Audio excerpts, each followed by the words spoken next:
Collaboration అంటే ఏంటి మనకి ఐడియా లేదు. ఎందుకంటే మనం ఇప్పుడే స్టార్ట్ చేస్తున్నాం.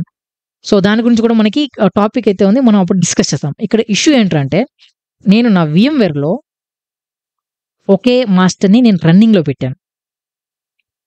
ఒకే మాస్టర్‌ని నేను రన్నింగ్‌లో అయితే చేశాను. చూడండి ఇక్కడ ఓన్లీ మాస్టర్‌ని మాత్రమే రన్ చేశాను. వర్కర్‌ని రన్ చేయలేదు. సో, నేనేం చేస్తాను ఒక వర్కర్‌ని నేను రన్ చేస్తాను. రన్ చేసిన వెంటనే ఆటోమేటిక్‌గా అది నాకు షెడ్యూల్ అయితే అయిపోతుంది. సో, నేను పవర్ ఆన్ చేస్తున్నాను. ఇక్కడ నేనేం చేస్తాను kubectl get pod 0 అని ఇచ్చి స్టార్టింగ్‌లో ఏం చేస్తాను వాచ్ అని ఇచ్చేస్తాను. వాచ్ అని ఇస్తే ఇప్పుడు దీన్ని కొంచెం మానిటర్ చేస్తాం. కొంతసేపట్లో చూడండి పెండింగ్ స్టేట్‌లో నుంచి అది వర్కర్ 1 అని చూస్తుంది. వర్కర్ 1 ఐడెంటిఫై చేసి వర్కర్ 1లో నా ప్రైమ్ అనే కంటైనర్‌ని అయితే క్రియేట్ అయితే చేస్తుంది. సో, వెయిట్ చేద్దాం. చూడండి కంటైనర్ క్రియేషన్ స్టార్ట్ అయింది. కంటైనర్ అనేది క్రియేట్ అయితే అవుతా ఉంది. సో, ఇంకొంచెంసేపట్లో నాకు రన్నింగ్ స్టేట్‌లో కూడా వచ్చేస్తుందన్నమాట. సో, వెయిట్ చేద్దాం.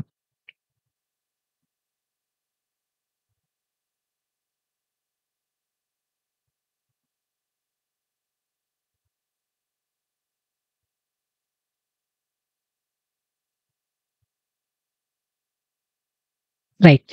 చూడండి నాకు నా ప్రైమ్ అనేది రన్నింగ్‌లో అయితే వచ్చేసింది. అంటే నా పాడ్ అనేది రన్నింగ్‌లో అయితే ఉందన్నమాట. సో, ఈ విధంగా మనం YAML ఫైల్‌ని యూజ్ చేసుకొని మనం ఒక పాడ్‌ని అయితే క్రియేట్ అయితే చేసాం. సో, మనం ఎలా చేసాం ఈ కమాండ్స్ ఇవన్నిటిని మనం ఎలా చేసాం? సో, ఈ పాడ్ అనే YAML ఫైల్‌ని నేను ఎలా డెవలప్ చేశాను? యూజింగ్ kubectl explain అనే కమాండ్ ద్వారా.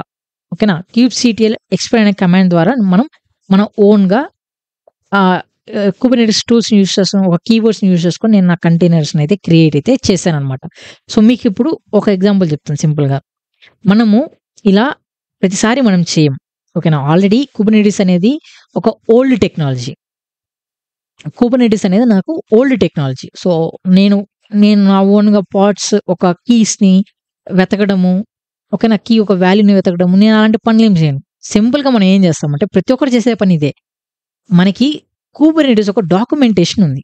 ఓకేనా? కుబర్నెటిస్ ఒక డాక్యుమెంటేషన్‌లో మనకి ప్రతి ఒక్క రిలేటెడ్ రిసోర్సెస్ ఒక రిలేటెడ్ YAML ఫైల్ అయితే ఉంటది. మనం ఏం చేస్తాం just copy paste, copy paste, copy paste చేసాక నాకెలా కావాలి, ఎలా కస్టమైజ్ చేయాలో ఆ YAML ఫైల్‌ని అలా కస్టమైజ్ చేసుకొని నేను క్రియేట్ చేసేస్తాను.